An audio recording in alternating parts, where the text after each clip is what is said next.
Most people think of borders as walls, fences, or military zones. But did you know the United States and Canada share the longest international border in the entire world? And here's the shocking part, it's almost completely undefended. No walls, no armies, just thousands of miles of nature, lakes, and towns split in half.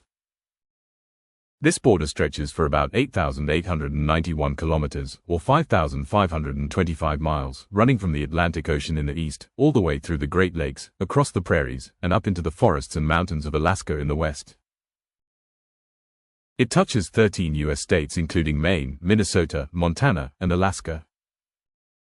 It borders 8 Canadian provinces and territories, from British Columbia all the way to Quebec and New Brunswick. What makes this border special is not just its length, but its geography. Parts of it cut across some of the largest lakes in the world, the Great Lakes, which together hold about 20% of the planet's fresh water. Other stretches pass through remote forests and mountains where almost nobody lives.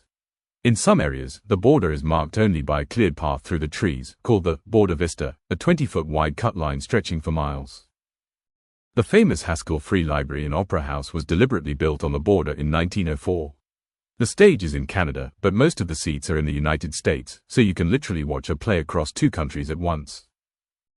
And here's the amazing part, inside the library itself, a black line runs across the floor, marking the exact border. Step on one side, you're in the US, take one step across, and you're in Canada.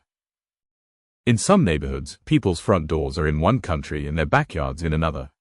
Imagine having breakfast in the US and walking out to your garden in Canada. Now, compare that to America's southern border with Mexico. The US-Mexico line is less than a third as long, just over 3,155 kilometers, but it's one of the most heavily guarded borders on Earth.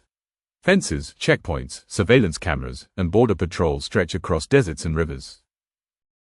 Where the Canada-US border is about trust and cooperation, the Mexico-US border is about security and control. Despite being the longest international border, it is also one of the most peaceful in the world. There are border crossings, of course, but for most of its length, there are no fences, no military, no watchtowers. Just trust and cooperation between 2 countries that have been allies for centuries. Every nation, every boundary, every line on the map could learn from this story, because the greatest borders are not the ones that separate us, but the ones that connect us. If you found this fascinating, hit like, subscribe, and tell me in the comments, would you want to live in a town where your house sits in 2 countries at once?